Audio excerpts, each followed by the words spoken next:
Oke teman-teman, kembali lagi dengan channel Network Tutorial ya. Berhubung saya sudah lama nggak update video ya karena kesibukan di luar, jadi saya ingin share apa sih gunanya fast stroke ya di dalam sebuah mangle.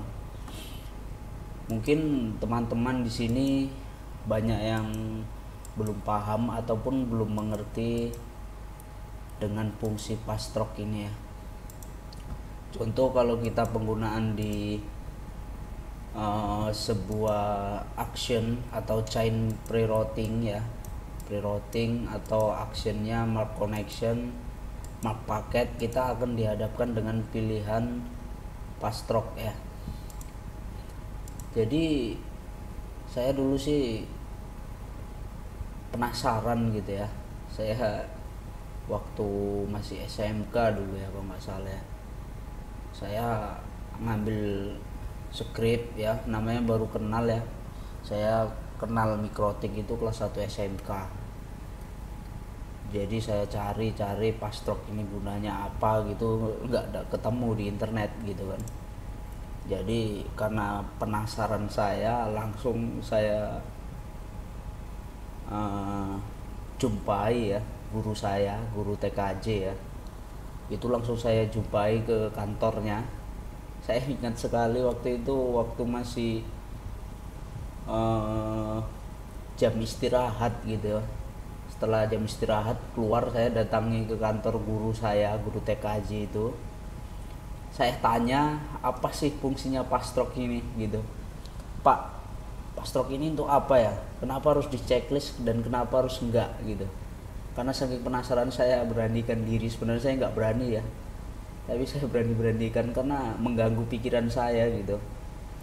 Saya asal checklist, kadang enggak checklist, saya download script, coba script, ada yang di checklist ada yang enggak.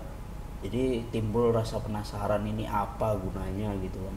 Mungkin teman-teman ada yang punya pikiran seperti itu ya. Jadi di sini saya mau jelaskan fast stroke itu apa. Jadi fast stroke ini harus di checklist ketika akan diteruskan ke rule berikutnya gitu. Jika tidak ingin diteruskan ke rule berikutnya, maka fast stroke ini kita non checklist, atau kita non checklist seperti ini ya, kita hilangkan checklistnya. Jadi secara default kalau kita buat add ya, mark connection misal, ini checklist apa fast stroke-nya ini otomatis cek ya, di checklist gitu ya. Jadi saya ulang kembali. Jadi jika misal nih ya, rule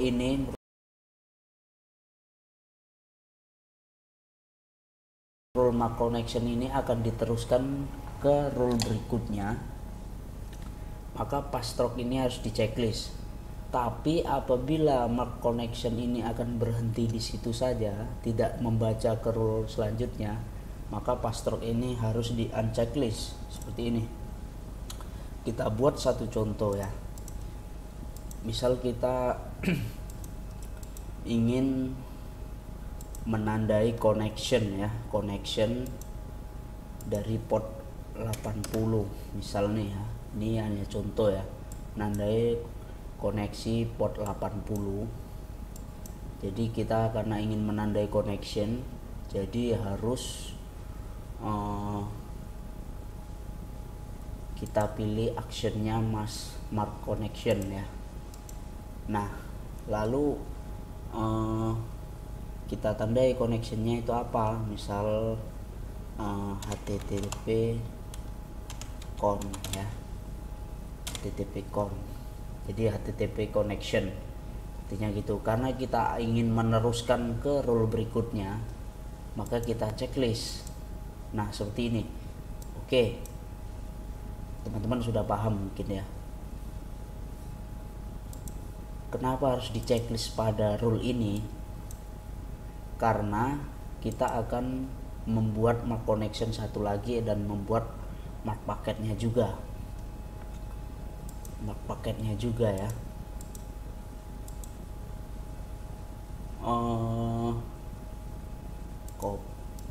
apply ya, lalu kita tambah rule baru karena kita sebelumnya menandai port 80 dengan koneksi TCP ya, protokolnya TCP. Jadi kita add lagi, kita sekarang mau membuat port UDP nya juga. Jadi port 80 ini bukan hanya menggunakan protokol TCP saja ya, jadi dia juga menggunakan protokol UDP. Jadi kita buat protokol UDP. Nah, di sini kita tambah MAC connection juga. Nah, di sini kita tambah HTTP con. Nah, ini kenapa harus kita checklist juga? Karena kita akan membuat MAC paketnya juga gitu. Jadi karena di rule berikutnya nanti kita ingin membuat MAC paket, jadi ini kita tetap checklist. Oke, teman-teman di sini mungkin sudah paham lah ya. Saya anggap sudah paham. Apply. Oke, di sini kita sudah menandai paket port 80 yaitu HTTP dengan protokol UDP dan TCP ya. Oke, selanjutnya kita mau menandai MAC connection, MAC paketnya. Oke, karena kita mau menandai koneksinya atau menandai paketnya juga ya. Di sini karena kita tadi sudah di password checklist, maka kita pilih HTTP con. Oke, di sini MAC paket HTTP paket ya. Oke, jadi saya tanya ke teman-teman, pada rule ini kita harus memilih password atau tidak, atau men-checklist password atau tidak. Jadi karena kita hanya memberhentikan paket atau connect rule-nya di sini, nggak membaca ke rule berikutnya, jadi kita unchecklist. Oke, unchecklist. Saya anggap teman-teman sudah paham ya, kenapa harus kita unchecklist password-nya ini. Karena dia berhenti di rule ini, tidak meneruskan ke rule berikutnya, seperti itu. Oke, nah dengan begini kita sudah menandai HTTP port yaitu port 80, UDP dan TCP. Oke, teman-teman mungkin sampai di sini sudah paham ya gunanya password itu apa, dimana dia harus di checklist dan dimana dia harus di unchecklist. Oke, terima kasih telah menonton video yang sangat singkat ini. Mungkin teman-teman ingin bertanya, silahkan ditanyakan. Untuk pembahasan tentang MAC connection dan MAC paket kita akan bahas di video selanjutnya. Terima kasih, saya ucapkan assalamualaikum warahmatullahi wabarakatuh.